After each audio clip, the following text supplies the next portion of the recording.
Good morning, good afternoon, and good evening to all of our attendees joining us today for this latest Data Science Central webinar. This is Bill Voorhees, your host. I'm the Editorial Director with Data Science Central and also Chief Data Scientist for Data Magnum. So I'd like to start off our event today by thanking Figure 8 for sponsoring today's event. Figure 8 is a longtime supporter of the Data Science Central community, and we're honored to have them sponsoring our event today. Now, past webinars are available on demand at datasciencecentral.com, and if you haven't had the opportunity to view them, I encourage you to take a look. They provide some very useful insight into a wide variety of topics of interest to our data science community. So today's webinar is entitled Combining Human Intelligence with Machine Learning for NLP and Speech, and that'll be presented by Figure 8. But before we begin, I'd like to briefly review the format of today's webinar. Today's event will be about an hour long. We have one presenter who I'll introduce in just a minute. There'll be 10 to 15 minutes of Q&A following the presentation, and this event is being recorded and will be available on datasciencecentral.com later this afternoon following today's live event. Now, I'd like to encourage our attendees to provide questions throughout the presentation, as we'll be reviewing and presenting them on your behalf during the Q&A portion of today's event. Well, I'm very pleased to introduce today's speaker, Rob Monroe with Figure 8. Rob is Chief Technology Officer at Figure 8 and an expert in combining human and machine intelligence, working with machine learning approaches to text, speech, image, and video processing. Rob has founded several AI companies, building some of the top teams in artificial intelligence. He's worked in many diverse environments, from Sierra Leone, Haiti, and the Amazon, to London, Sydney, and Silicon Valley, in organizations ranging from startups to the United Nations. He most recently ran product for AWS's first natural language processing services in the deep learning team at Amazon AI. Now, Rob has published more than 50 papers. He's a regular speaker about technology in an increasingly interconnected world, and has his PhD from Stanford University. So Rob, thanks for being with us. We're looking forward to your presentation. Executing successful natural language processing and speech projects in the real world is complicated. It's often difficult to find the right volume of raw data to annotate, especially if some categories, words, or topics are particularly rare in the data. It's also difficult to find and manage the right people to annotate, transcribe, or create the data, especially when the use case requires domain expertise or certain language and accents. So in today's Data Science Central webinar, you'll learn how to incorporate better active learning and annotation strategies into your NLP projects to achieve better results in your NLP and speech applications. So Rob, with that, I'm going to turn it over to you. You can begin as soon as you're ready to go. Thank you very much, Bill. It's great to be here today. So I'm particularly excited to give this talk today. So while Figure 8 works in a wide range of machine learning applications, my personal background is in natural language processing. So my PhD was in NLP at Stanford University, and before I joined Figure 8, I was running product for natural language processing and translation at AWS, launching the first native NLP and translation products there. So it's wonderful to be able to share some of the insights that I've picked up over the years. Before I do that, I'd love to learn a little bit more about everyone who's joining us here today. So we're going to ask just a couple of questions before we move into the presentation proper. So first of all, I'd love to know what is your primary job role? Are you in data science IT? Do you work in a line of business, or are you a researcher or a student? And I'll just give everyone a little bit of time to answer these questions. I promise we'll get through this quickly and then to the to the actual presentation. Okay, so it looks like most people, almost 60% of people, work in data science. Okay, that's great. So I'm going to, where I can, go a little deeper on some of the underlying stats and technology, assuming that a lot of people have some experience with this already. For the second question, we're interested in knowing how advanced are your organization's machine learning efforts. So is this something that you use extensively day to day? Is it something you're just getting started in? Is it something you're planning or evaluating? And I think any organization not using machine learning is talking about using machine learning soon. Or are you just here to educate yourself today? I'm just here out of interest. Okay, I'll give everyone a few more seconds to share.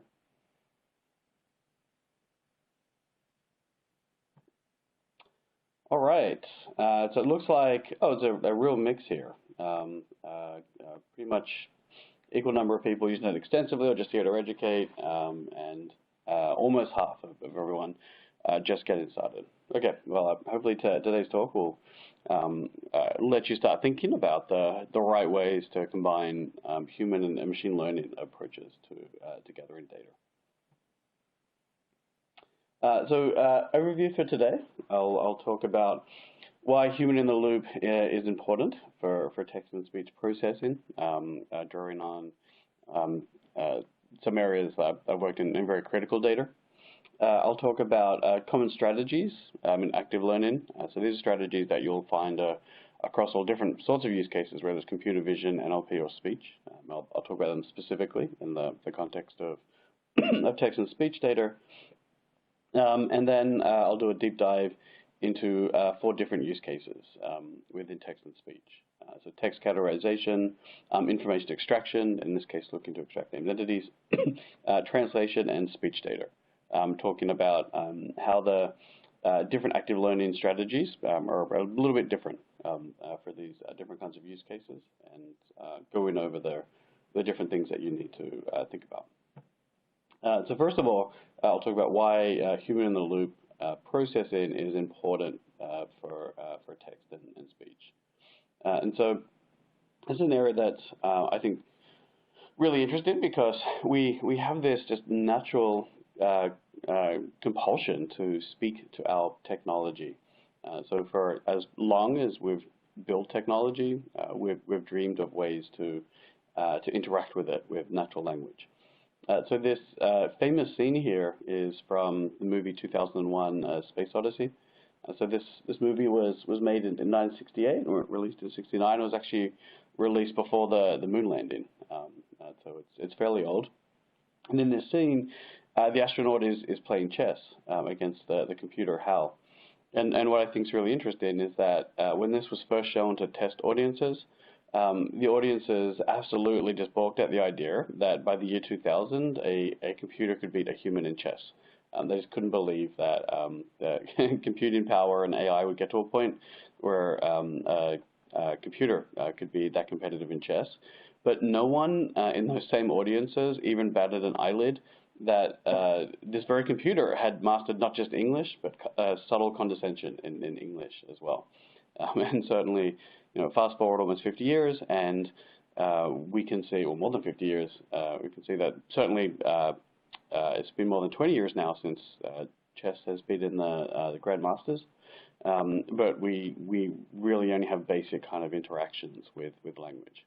So this is a really important area to work on and a fascinating area to work on, but one that's still fairly nascent. And so I first started working in this area of combining AI and human intelligence after working as a disaster responder. So in about 15 years ago now, I was working for the United Nations Refugee Commission in West Africa, and was seeing that everybody had a cell phone, but even the AI that we took for granted 15 years ago, things like search engines and spam filtering, it didn't work in these languages. So while we've done a great job of connecting everyone in the world, we hadn't yet caught up in making that AI usable for every language and every context. And I think it tells us, like, given that we can connect to pretty much every person in the world via cell phone right now, what are our obligations to help those people? And so this became very obviously true in January 12th of 2010. So I'm sure a lot of you remember this was the largest disaster before the Americas in the last 2 decades. So more than 100,000 people were killed immediately when the earthquake struck, and more than 1 million were left homeless without food, water, or shelter. And most local services failed, including the equivalent of a local 911 service, but most cell phone towers remained functional. So it meant that the country was connected to the world. But there was a problem in that most people within Haiti only speak Haitian Creole. It's a language that's close to French. If you speak some French, it might look familiar, but not enough that you could interpret most of it. While most of the disaster response community coming into the country only had English as a common language. And so it was necessary to translate all these messages, whether it was food, a request for food or water, a request for search and rescue, a report that a hospital was running out of supplies, or the kind of emergency you can get in any country at any time, like a childbirth. So working with a group of organizations, I was responsible for this task of making sure that in a 911-like service within Haiti, when someone sent a text message in Haitian Creole, that it could be translated, categorized, plotted on a map, and then streamed back to the disaster response professionals as a structured report. In this case, the main people responding were the United States Coast Guard, plus a very large number of local Haitian organizations. And so we're able to do this with an average turnaround of just about 4.5 minutes, and using an online volunteer workforce that I was able to find from about 50 different countries worldwide, 2,000 volunteers who spoke Haitian Creole, who were able to come online and provide those necessary translations. And I think this is a great example of where humans can have that important local knowledge that you might not find in an automated system, and you really do need to know the local geography and the language.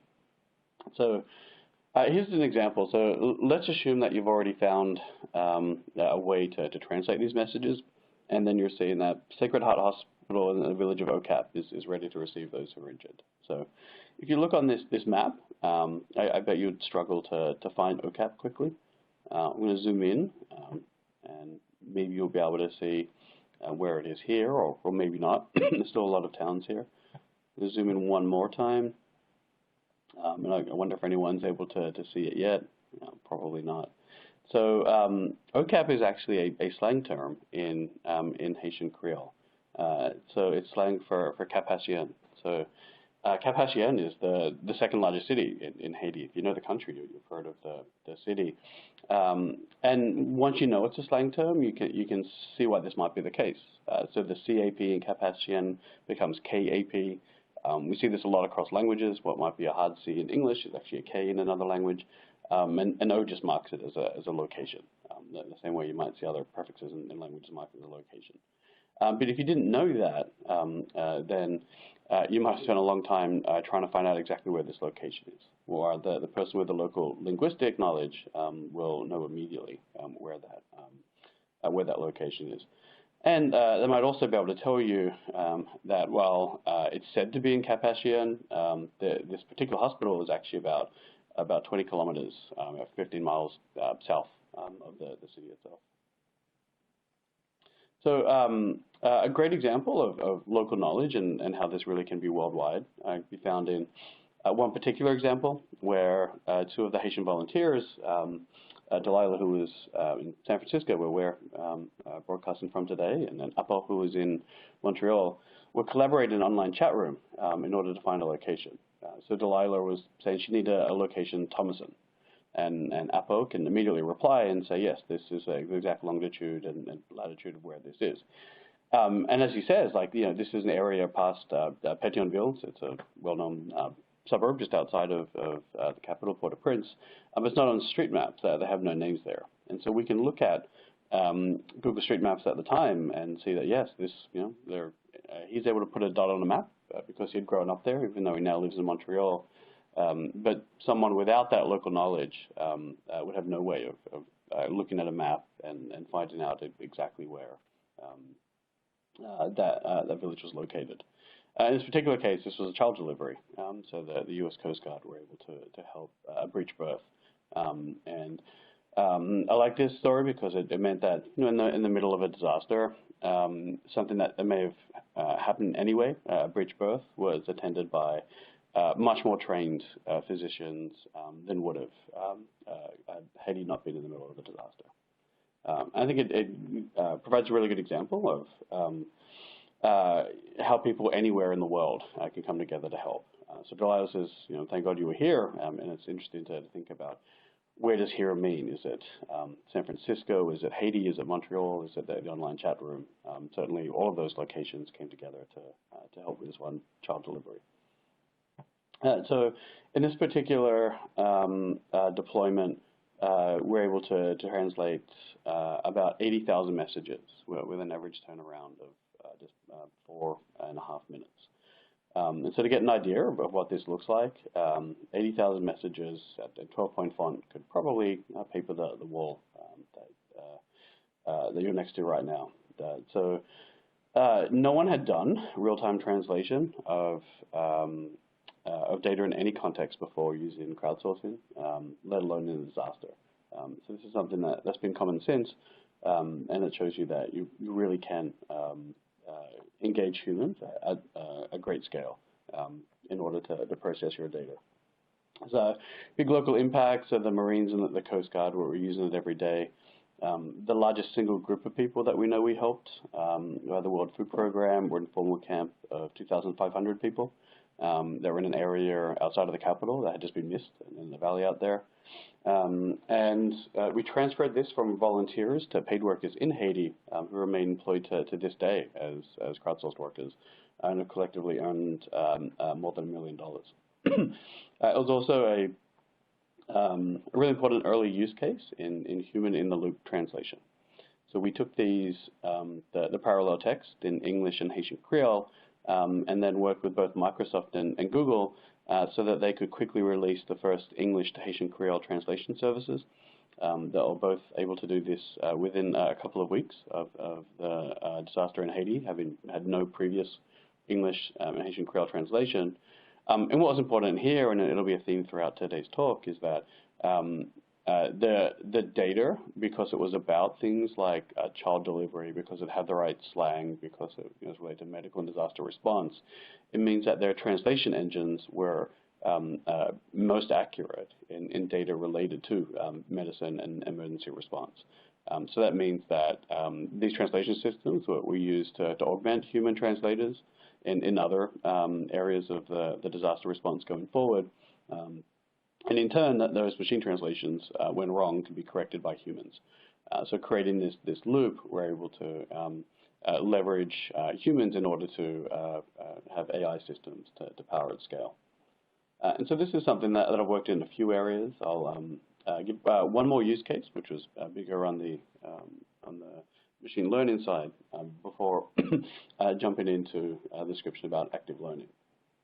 So in 2011, actually using the Figure 8 platform well before I joined the company, I was CTO of a company called Epidemic IQ, in charge of looking at disease outbreaks globally.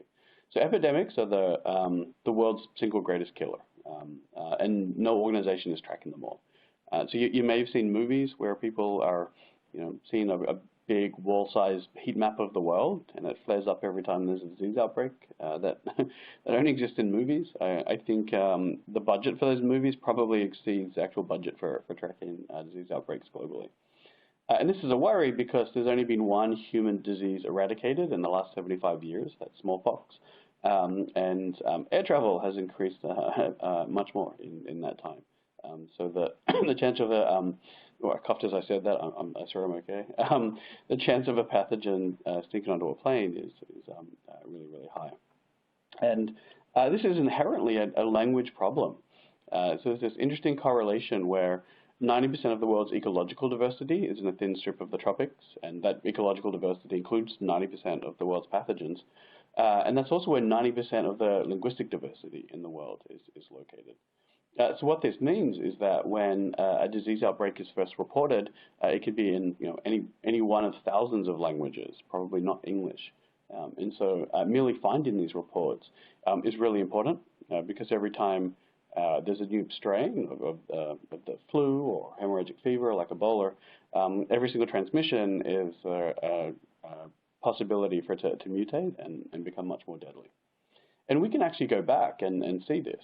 So for H1N5, known as bird flu, we can go back to cables coming out of southern China and around Hong Kong weeks before. This was identified as a new, very fatal version of the flu. Fortunately, one that never mutated, so it could be transmitted from humans to humans.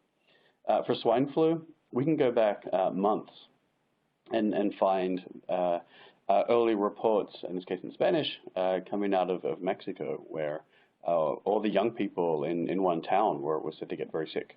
And if you're an epidemiologist, you know that this is a sign that there might be a new strain of the flu, but this was missed for many months before it was finally identified as a new strain of the flu virus.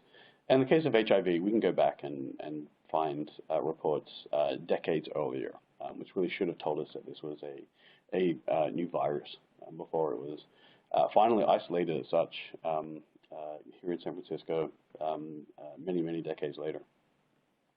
So simply finding these early reports can help prevent epidemics. So Epidemic IQ was a system still running in the company today called Metabiota to look at potential reports in social media, in blogs, in online newspapers, and some private sources for evidence of disease and to annotate those. So if we have any speakers of Russian, Arabic, or Chinese, you'll be able to read what it says on the right there. So this is pulling out reports, I think in all cases of the flu, and isolating the name of the disease, the location, the number of infected, so an information extraction task. And this combined AI to automatically identify among the thousands of reports, which might talk about fever, which could be Justin Bieber fever and not a real fever, the ones actually related to disease outbreaks, extract that information, and where the models were encountering novel or confusing information, give that to thousands of crowdsourced workers, of microtaskers working in parallel, whose information would then update the machine learning systems, and with just a small number of heavily structured final reports go into the very small number of domain experts, so about half a dozen people who could take the millions of potential reports each day and have that funnel, which was only just maybe the 5 disease outbreaks on a given day, which were important to them. And so even in heavily resourced parts of the world, we're able to show that this AI approach could give us a head start. So there was an E. coli outbreak in Germany in 2011, and we're able to show that we could track this and accurately report on the number of fatalities and infections several days ahead of the European CDC. So hopefully these use cases will highlight why it's so important that we need human-in-the-loop processing for text and speech. In those cases, adapting to disaster response and epidemic scenarios is certainly something that can be adapted to a very broad number of use cases. So now I'll move into active learning and some of the common strategies here. So there's 4 main points to think about when you're implementing active learning. And unfortunately, active learning is one of these areas where a lot of people use different terminology to essentially mean the same things. So I'll be consistent in the terminology I'm using, but I will just flag that you might see some other terminology in the literature, which I'll try to touch on as I go through. So the most common strategy for active learning, and often the most important, is uncertainty sampling. So where is your model confused? So for example, if you have a text categorization task and you have, let's say, only 10,000 labeled examples so far and millions of a potential piece of text that you want to look at, you want to see where your model is confused. So things that might be closer to the decision boundary.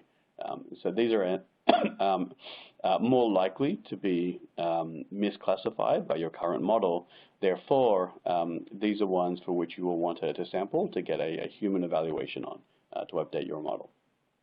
That's often called oracle, getting the human label in the literature. So if you see people talking about oracle, that just means providing a human label. The second most common strategy is sampling novel or unseen examples. So an example here would be, again, like think about text categorization. What's something that contains lots of words and phrases, which are really different from what you've seen in your model so far. And so there's different ways that you might want to measure what's new and what's unseen. You won't find this much in academic literature. You'll encounter this problem a lot in industry because data you'll typically apply to will itself change over time. So often known as domain adaptation or concept drift. Something that's particularly effective in language processing, less so in computer vision, though I still find a little bit, is also unsupervised clustering. Making sure that you have a diverse as possible a set of data to draw from. And so across these three strategies, and I'll go into some more advanced ones as we dive deeper, these are the different kind of approaches that you will take. They can all be undertaken no matter what kind of machine learning algorithm you're using. Depending on the kind of machine learning algorithm, you might be looking at different stats. So you might look at uncertainty in terms of the confidence in your model. If you're using a model that can reliably output the confidence in its prediction. However, you might be looking at your model fit, especially in a deep learning models. Some of the new sequence models don't do a very good job of predicting confidence, but they'll be able to tell you the model fit in terms of information gain. It might be if you're using something like an SVM, the distance from the hyperplane, different stats, but the general principle is the same. And final point here, and something to always remember to do, is always put through random items for human labeling. For coverage, so any of the other strategies you use could still miss potentially important items that you want humans to review. And sampling random items will tell you to what extent this has been happening. And you also need it for evaluation as well. So this is something I've seen people get wrong a few times, something I've made the mistake of in the past. So you can imagine that if you only added new human labels to things which were uncertain, these are some of the hardest items for your machine learning model to classify. And so if you start evaluating more on the harder items, you'll actually see your model accuracy go down. And that's not the case. Your model will get more accurate. It's not evaluated on random data. So you always want to make sure that you're evaluating your models on random held out data so that you can accurately measure their change over time. In terms of why active learning is often overlooked, so you can see this in empirically looking at mentions of active learning and other AI-related terms in ACM papers. So you can go do this search and you'll see that only about 1,000 academic papers, I think this was over the last 20 years, have mentioned active learning. Similar words like data annotation or have about that same level of reporting, while papers mentioning machine learning or artificial intelligence are more than 10 times bigger. And certainly in industry, it isn't controversial. I think everyone would agree that having good data is just as important as having good algorithms. In some cases, it can be more important. However, in academia, it has tended to be the case that the data is held constant, and most papers are just testing different algorithms. So what this means is that you won't find as much research around active learning strategies. However, it's certainly just as exciting, and the stats that go into the right sampling methods for active learning and evaluating quality for human annotation are just as complex as those that go into machine learning, just less well understood. So now we're going to move into a deeper dive into 4 different use cases here. I know various of you joining us today will be interested in any of these more than the other. So I do invite you to ask any questions about areas you'd like to dive deeper on. And if we can't get to those questions at the end of the seminar today, we'll be happy to follow up on them later. So text categorization is kind of like one of the easier tasks in natural language processing, and in terms of the simplicity of the algorithms and decisions around active learning. So for uncertainty sampling, you are looking at low confidence. So what is at the decision boundary between two classes? So let's say you're classifying a piece of text into whether or not it's important for disaster response, like an example we had earlier. And then something you want to ask yourself, do you want absolute or relative confidence? So if you have a multi-class problem, do you find low confidence as something that's low confidence overall, or something where the two competing classes are very close to each other in confidence? Either one could be the right for your data. So this is something empirically that you'd want to test. Looking for novel unseen, then you can look at what words in the unlabeled data sets are not in the labeled data already.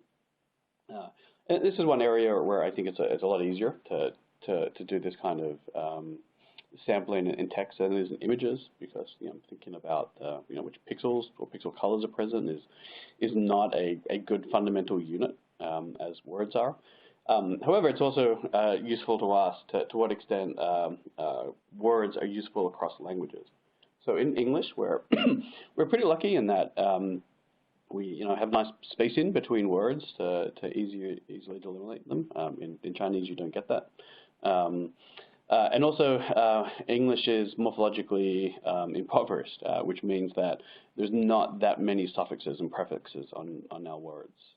And so you don't get a whole lot of variation like you do in many other languages, where any spelling of a word plus the different suffixes and prefixes will occur very, very few times, meaning that you might want to account for stripping off those suffixes and prefixes, or modeling them in a way that we can extract meaning from them. Clustering, another area that's a little easier to do with text and images. So something you can do is cluster all your documents and sample each cluster. So imagine you've got a use case where you're looking at news articles, and it happens to be like it is right now during the basketball NBA playoffs. And so some huge percent, let's say 90% of the news articles are related to basketball. Randomly sampling your documents is going to be very interesting, because 90% are going to be related to one topic. What you can do is cluster all those news articles, maybe look at 100 different clusters, and then you can assume that the basketball-related ones are probably going to end up all in one cluster, and then you can sample across those different clusters. So maybe get 10 documents from each of those 100 clusters, and then that's your first 1,000 items to sample. And this will help with diversity. And in terms of which clustering algorithms to use, in the past, I've found that even really simple and fast clustering algorithms are as good as more complicated ones for this task of sampling. As far as I know, there haven't been any really deep studies about different kinds of clustering techniques as they apply to active learning. So that's interesting for you. I'd love someone to do this study so that I can take advantage of it. And as with novel unseen words, you want to think about exactly what it is you want to cluster by. Is it words? Is it the morphemes within words? Is it phrases? Or some other properties of those documents? And this will depend on the languages and your particular use case. So here's an advanced example. Often you'll also care about some categories more than others. This example here is actually taken from that same data set of disaster response messages in Haiti, which I used as part of my PhD. And so we were in particular looking at actionable items. So the majority of messages sent to the 911-like service weren't things that a disaster response professional could respond to. There's people asking for information, or people were just confused, or reporting things which were not really emergencies. And that's true of any 911-like service. So this task was trying to identify just those which were actionable. The problem here is that, less than 5% of the messages being actionable. We didn't want to, have to label 20 irrelevant messages for every relevant actionable one to build our models on. And so in this case, iterated through the model, we were oversampling those that the model already predicted to be actionable. So a question here of using this approach, what is the danger of bias? So you can imagine the situation here where just by chance your initial messages, say, were only looking at actionable messages for requests for food and water, not for medical attention. Then by only looking at those which your model predicted to be disaster response related, your model will become really good at identifying requests for food and water, but it'll completely miss the category of medical attention. And so this could happen in any text classification task. So that's why you want to always have some random items in and look at the distribution of your random items versus those which come from your prioritized sampling strategy to make sure that you're not accidentally biasing your model towards one part of the problem space. Okay, so moving into the next example, information extraction, so named entity extraction. So information extraction is as it sounds, the task of pulling out structured information from unstructured or semi-structured text. Named entity extraction is one of the most well-known, perhaps the most well-known use case of information extraction. And so here's an example of one of the products that I led when I was at AWS. So this is their named entity identification task. You can play with it on the console, which is linked there, or you can also hook it up to your applications via an API. So here in this particular text, I hope you enjoyed Robert Monroe's presentation on Data Science Central today, May 17th, 2018, live from San Francisco, California.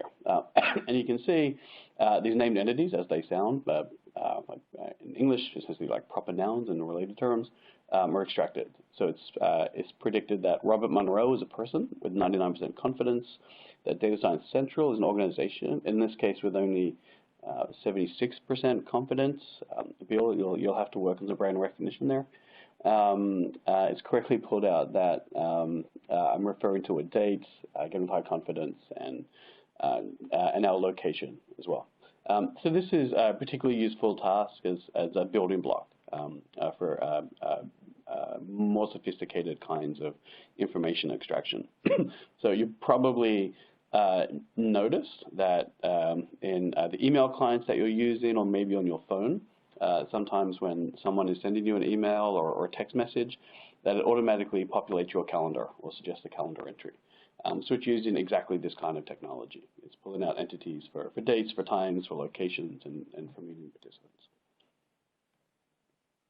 So for the task of named entity extraction, it gets a little bit trickier, or I guess there's more variables that you need to consider in terms of what it is that you want to sample in order to put the right unlabeled text in front of humans for review. So you're looking at the decision boundary between two entities, but then there's an interesting question. Do you care about entity versus non-entity the same as between types of entities?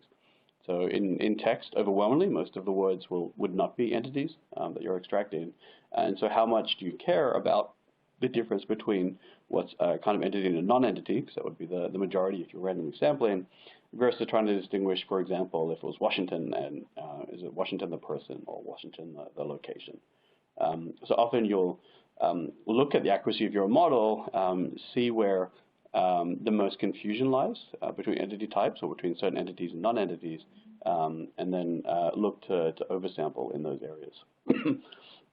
Also in entity extraction, there's different ways of measuring confidence. So in most NER systems, but not all, it's extracted on a per word basis. So when you have like my name, Robert Monroe, the actual machine learning algorithm is predicting that Robert is the first word in entity, and Monroe is an internal word of the entity. And so you're going to have a confidence for each of those predictions. And it might not be meaningful to combine them depending on your algorithm. So you have to think about when you're sampling where your model is confused and low confidence, do you want that to be on a per word basis or across the entire entity? And this will really depend on your data and use case. It's certainly something that you need to keep in mind when implementing this. Similarly, in terms of entities being rare, when you think about what's novel and unseen, you want to think about what entities in the unlabeled data sets are not in the labeled data today. So not just looking for things related to non-entities that might be more frequent. That's going to be less valuable for your data. So you're looking to oversample there. But also you want to think about maybe not just the entities, but the context, because these are the things that the machine learning algorithms are going to use. So for example, if there was a Mr. or a Doctor before a person's name, the context of that title is evidence that this is a person's name and not a location. So if it was Mr. Washington or President Washington, that tells you that it's referring to the person, not to a location. And so then you want to think about methods which are not just looking for novel or confusing entities, but also the context. And again, this is going to be data specific. For something like entity extraction, the meaningful context tends only to be a few words. But for other kinds of information extraction, it might be several sentences. So for example, if something is reporting the number of people infected by a disease, but the disease itself might be reported several sentences or paragraphs away, then you want to model your problem very differently.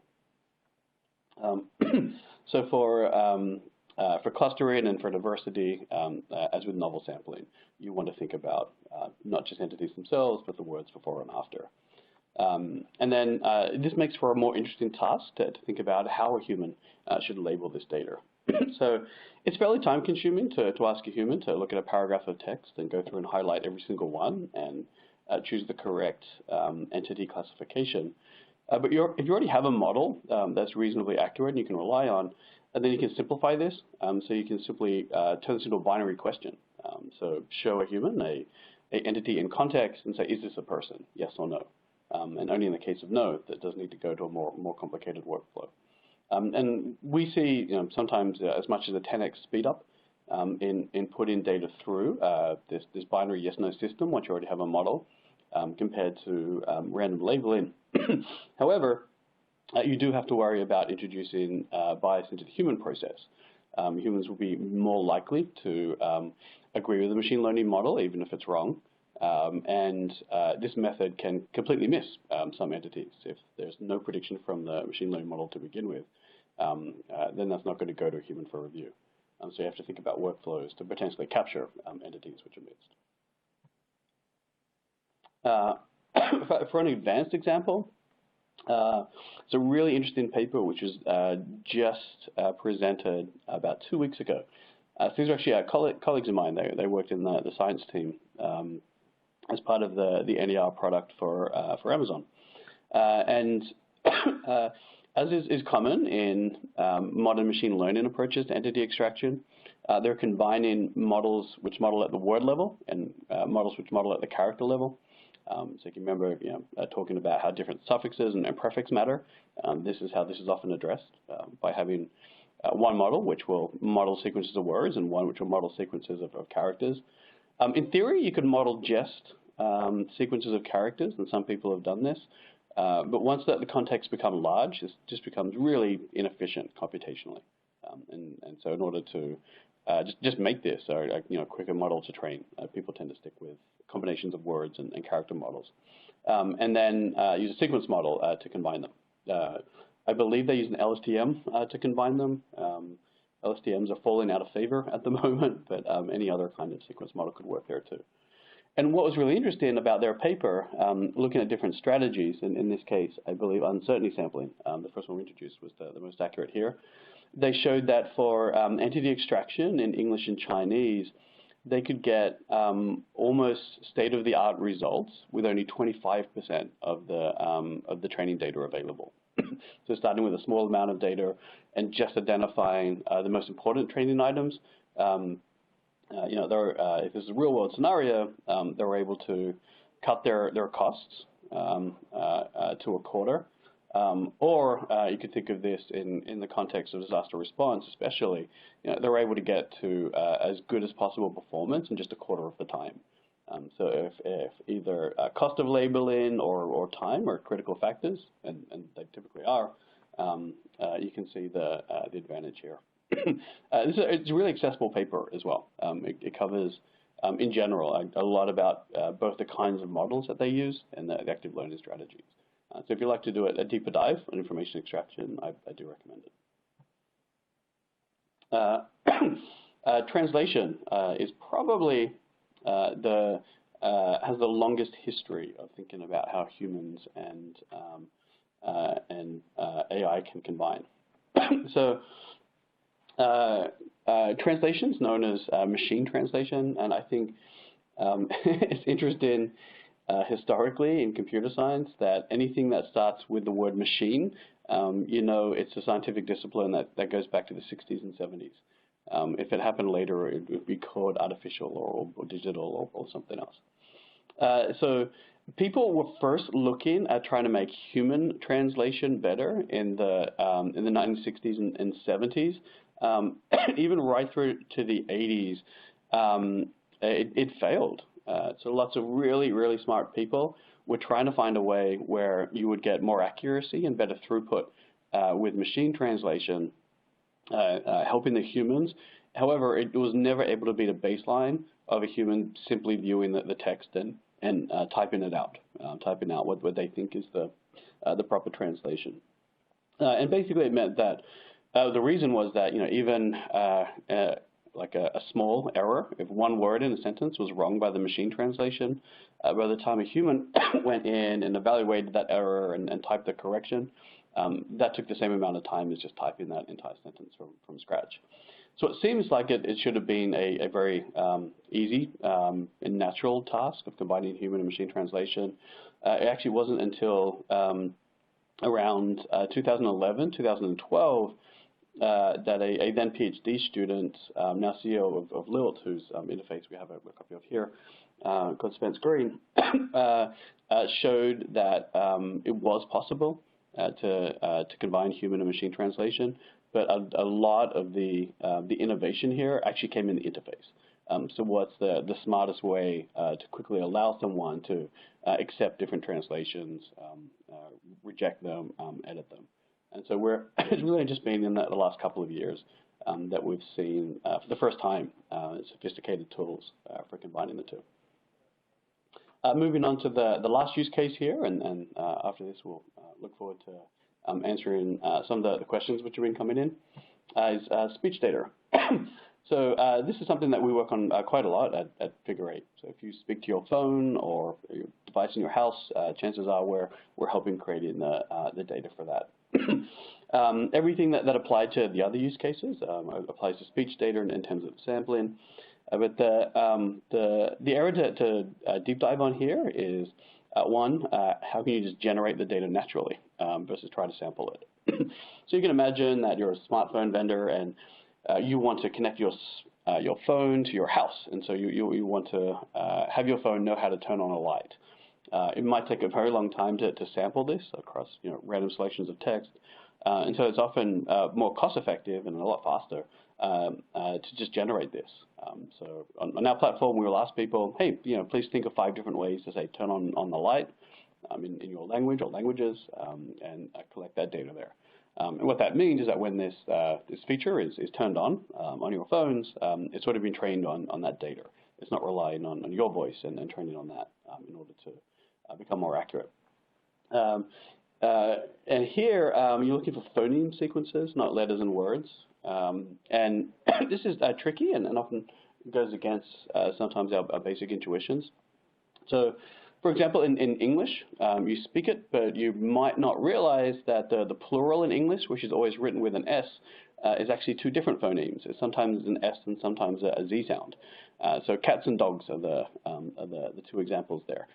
So cats is with an S sound and dogs is with a Z sound.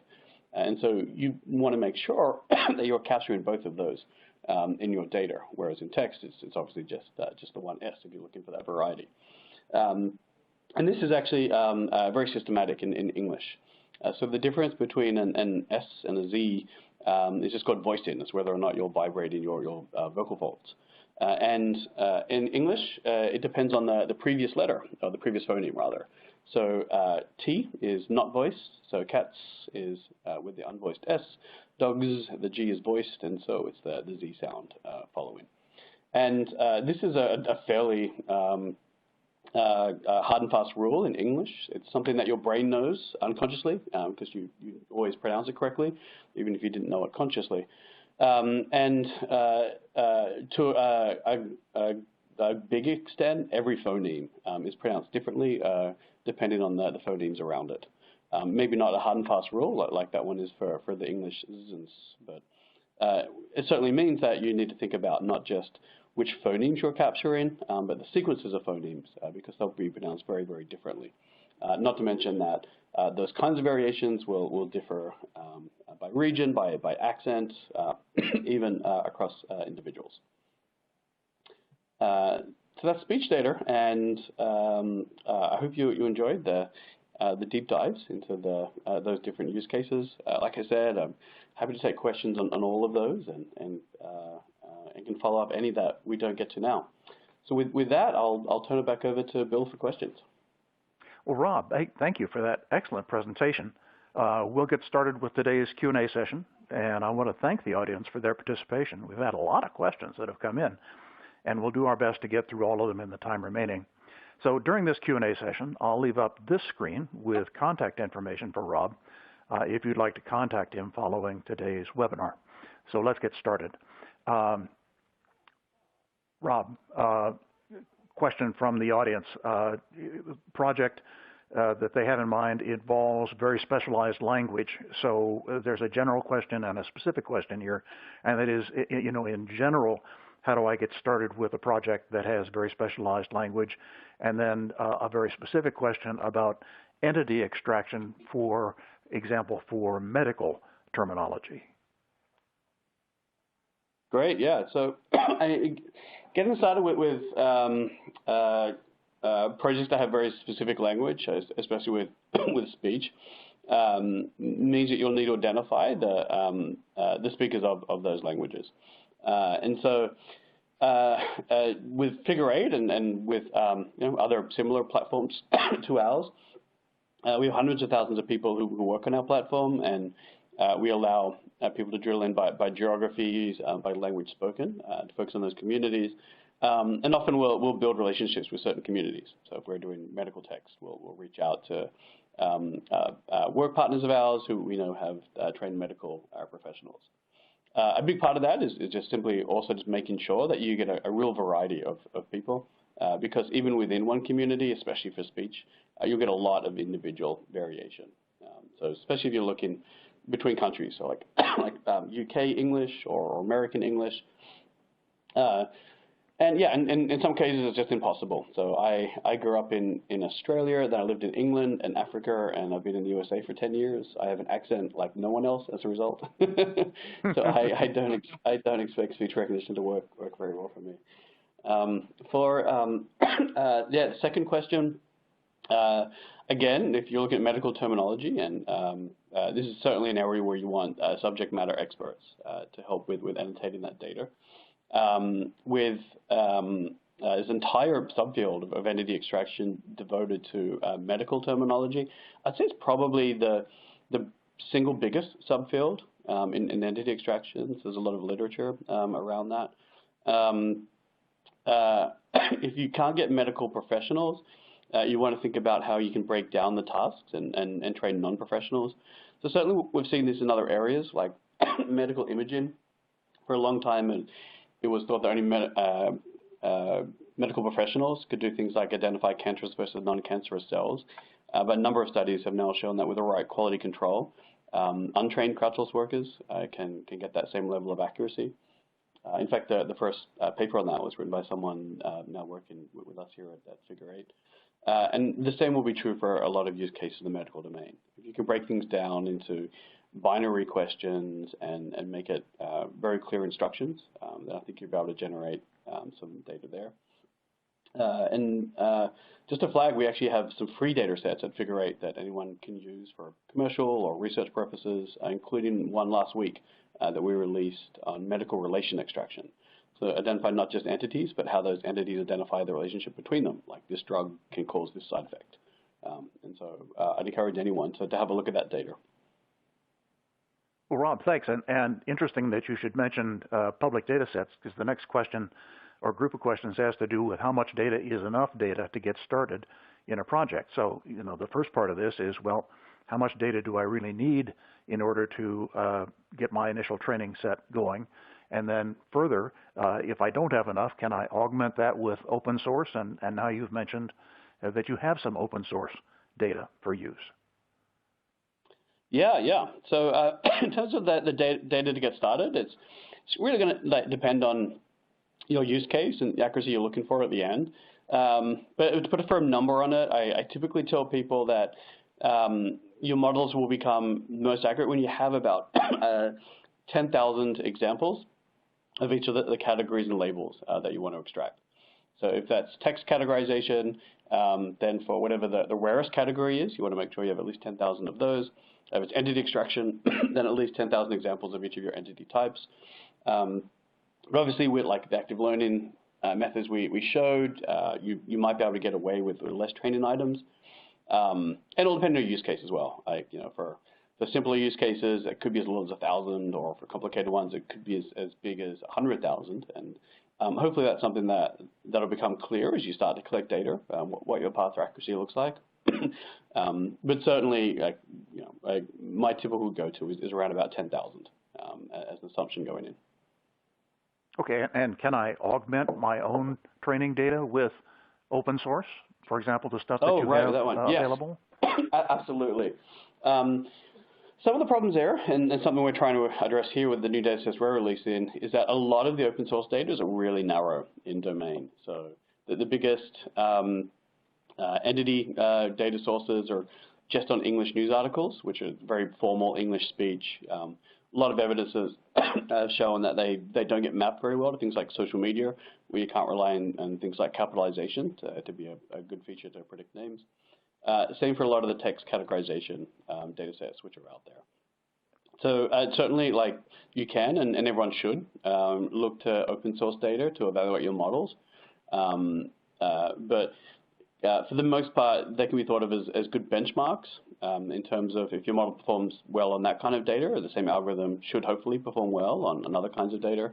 However, if you're looking at things like chat logs or social media, then a lot of the old open source data sets based just on news data will not be very useful in terms of training data. Well, Rob, hey, thank you. Some great answers to some very good questions. And for those of you that asked questions today that weren't answered, we'll be sending all the unanswered questions to Rob and the Figure 8 team so they can follow up with you after today's webinar. I have just a few quick announcements. If you would please mark your calendars for May 22nd, and that's our next DSC webinar, which will be Revolutionize Your Data Analysis, to be sponsored by Alteryx.